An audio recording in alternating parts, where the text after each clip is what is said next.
that there is a darker side to spirituality and spiritual people. Hi everyone, we are talking about spiritual sexual predators. What are they? How do they show up? What can you do? We're going to dive into a little cautionary tale and just start the conversation that needs to be had, because this does exist, especially in the spiritual community as well as outside in the world. But I haven't heard anyone talking about it in the spiritual community, and I think it's a conversation that needs to happen because it's out there, and this isn't meant to scare you, but to kind of enlighten you to the process of not everyone's good, not everyone's love and light. There are some manipulative, evil people out there in the world. I also want to say that this is not an attack on a specific gender-based, especially towards men. This is not an attack towards men, saying all men are toxic, all spiritual men are toxic. We're not going down that rabbit hole, because that is just, it's not true. It's not all people. It's not all men, as well as sexual predators can be female, just as well as narcissist and manipulative people can be male, but also they can be female. So this is just a kind of disclaimer that we're not going to be digging down one specific gender as right or wrong. We're not going there. This is just a cautionary tale to kind of let people know that this exists out there. What the heck is a spiritual sexual predator anyway? So a spiritual sexual predator can be male, can be female, can show up young, old, can show up in a state of a guru, a random person that you stumble upon. Basically, it's someone who shows up who wants to offer you some guidance, some help, maybe a teaching of some kind, and they show up and they offer it without asking. They kind of just come at you, and usually it's when you're in a really vulnerable state. Maybe your self-confidence isn't so high, your self-love isn't so high, maybe you have just been through something very traumatic, but they come at times when you are vulnerable, you're very weak, if you will. And at the end of it, they want a sexual favor or some kind of trade. And it doesn't feel like an equal give and take. You never asked to be guided or taught. And at the end of this teaching, they require a payment usually in a sexual favor, or in some kind of favor where you don't feel comfortable, where it's overstepping a boundary and it's really pushing you outside of your comfort zone.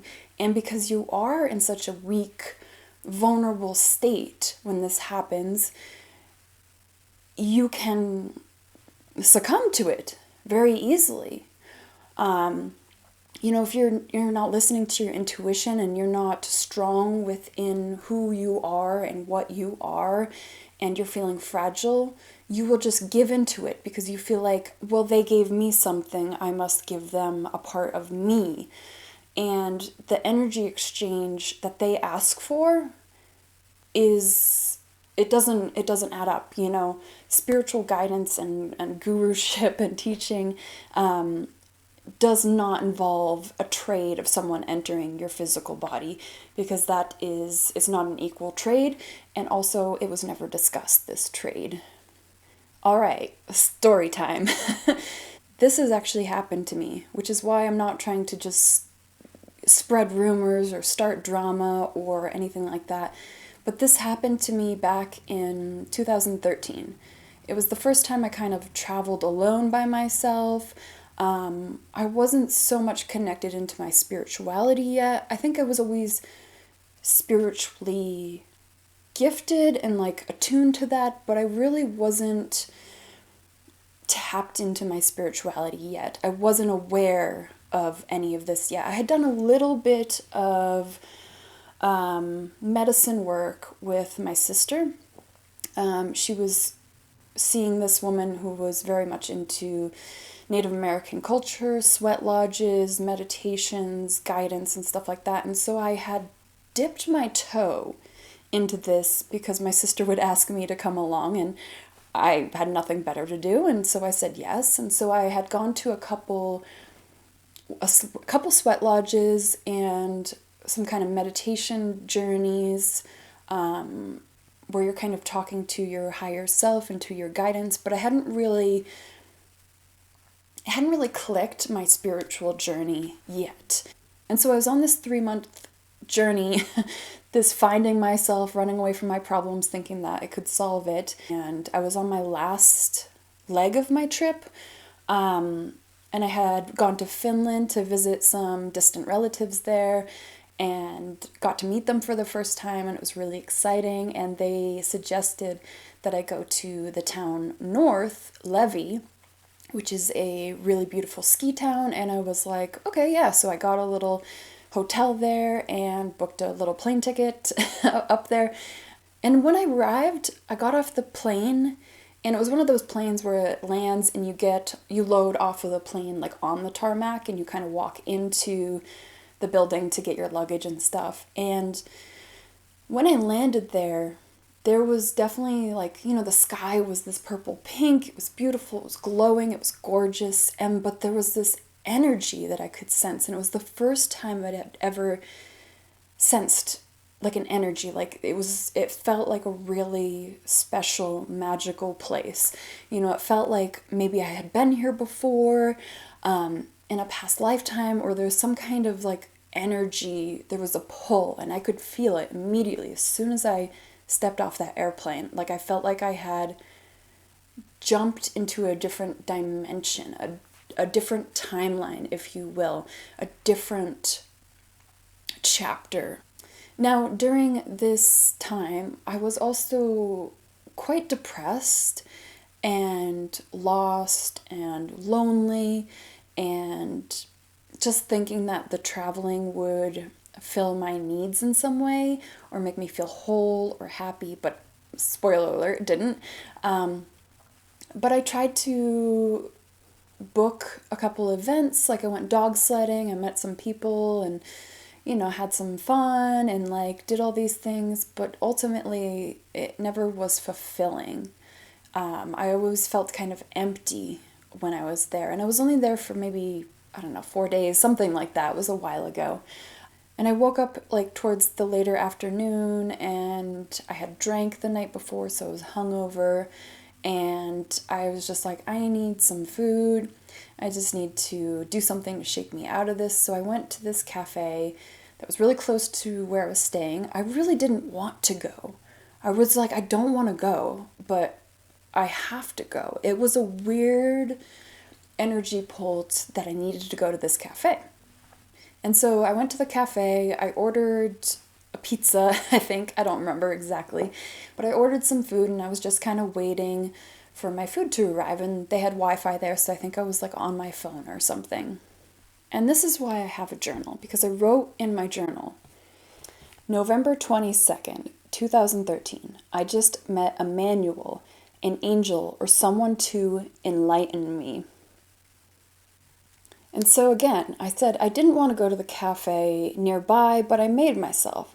I was hungover and feeling bad. I sat down, and in he walks, like a bright bubble, fun and full of life. And he had come in with a girl. He was kind of maybe in his mid-40s, and he was with a girl maybe in her 20s, same as me. And he like came over immediately, like beelined it to me and asked if he could sit down. And I was like in a booth with a 6-person seater, and he like started talking to me, greeting me, but I really didn't want to talk. There was this really strange energy shift. It's like he wanted to talk to me, but I did not want to talk to him. But he had a bit more enthusiasm or something that he was able to invite himself into my space, and I didn't set a boundary saying I'm uncomfortable, I don't want to talk to you. I should have. And so he sat down, and his friend sat down too, but she wasn't really there energetically. It was just him and I. And then he said, you have a lot of energy, and how he wasn't going to come to the cafe as well, but something was drawing him there for some reason. And we talked more. He is wise, I wrote. He told me he knows I am lost and searching, but it will happen soon. And he said my parents are making my life hard right now because I didn't really have any full support, because they didn't really understand what I was trying to accomplish, because it was not a normal path. And he said, I'm traveling to escape my family. And, well, yeah. And that's why I came to find my distant family, to see if there was a stronger connection there. And to try not to make things happen so fast, to just let things flow. And I cried. He just kept on delivering these truths to me. Like, all of the things he said were true. And I felt them deep down in my soul to be true. It wasn't that he was telling me things that it was a premonition. He was telling me everything that I was feeling at that moment. And then, as I continued to cry and we talked, he said, I'm a spiritual person, one that lived in the mountains and got stuffed into a bottle and poured into a human. And I forgot the name of the spirit that he mentioned. And then after he told me about me, he told me his story, which was gut-wrenching and sad and depressing, and made me feel something again for him, that he had been through hard times as well, kind of pulled at my heartstrings. And I'm not saying that this exchange here that we had right now was bad. I feel like it was pretty equal, except for the energetic pull that I didn't want to talk and he did. But him telling me those things and then him sharing, again, that felt okay. That felt equal. But he kept on telling me these things and making me cry. And then he said, don't cry. Stop crying. Don't cry. And I'm like, well, why are you telling me these things? It's making me cry. Stop telling me these things. And then after a while, maybe an hour or so of this exchange, I was like, okay, I'm ready to leave. And so he said, oh, let me walk you back to your cabin. And because he was kind of heading in that same direction, he was going back to town, I was like, sure, okay, that's fine. It was a long walk to town in hindsight, so that was weird. But I said, sure. And we had gotten to the road where you walk further down, and there was the cabin I was staying at. And he wanted to come with me to the front door, like walk me to the door. And there was the biggest red flag, and my intuition was like, hell no. And I actually listened. I don't know what made me listen, but there was something where I listened, and I told him no. I was like, no, you don't need to walk me to the door. And it was, maybe like 40 paces to the door from where we were. And I said no. And he got so angry, and started swearing at me and calling me names and saying, how could you? I gave you all this information. Like, obviously he thought because he shared this information, I was going to sleep with him. And I remember trying to de-escalate the situation as much as possible. Luckily, I had lived in New York City at the time and dealt with extreme characters, if you will. And so I had already been in similar predicaments where I felt scared and threatened by men using their words and saying things and just trying to get away. And so eventually he stormed off, yelling profanities back at me, and I walked so quickly those 40 paces, watching over my back, just making sure that he wasn't going to sneak in or try to, swoop past me or so. That's how it felt. It felt like this energy exchange. We had a good conversation, even though I did not want to talk. And then all of a sudden it just turned evil. Evil is the best way to put it. It turned evil and manipulative, and this energy exchange must be finished.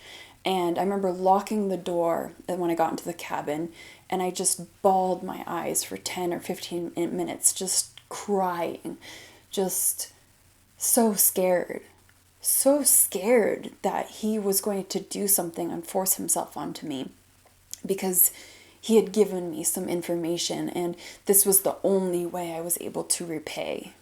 And then all of a sudden, like a light switch, I stopped crying. I felt exhausted. I felt like I had run like a marathon. I was drained. My energy was zero. I felt depleted. And I don't know if it was because of the energy exchange we had or he took something from me. I don't know. But all I know is I was weak and feeble, like nothing. I had nothing left in me. And then I wrote, I wonder if he wanted to help or to hurt. I don't think he meant harm. But what he said was 100% true. And I remember writing, the stars are my family. Like, I'm from the stars. And this is before I even got into anything spiritual.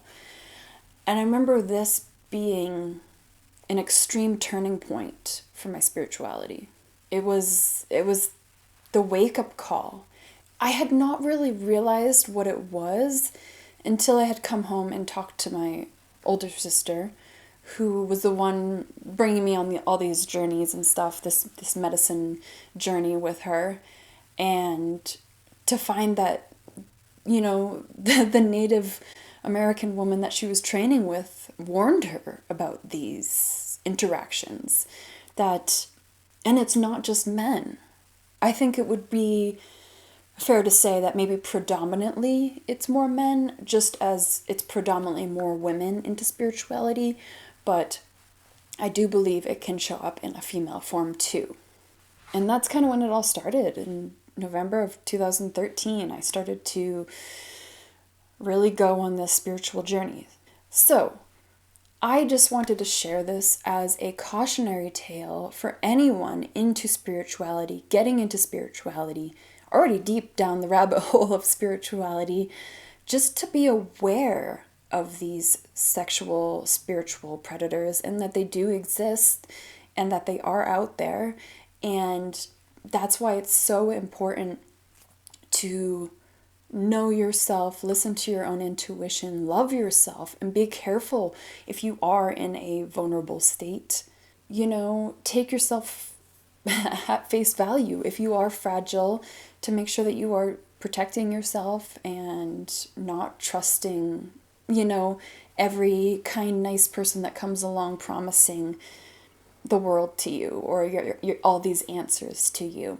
I think another good example of this that's a bit more mainstream would be that documentary all about Bikram yoga and that spiritual Bikram yoga teacher who turned out to be a predator.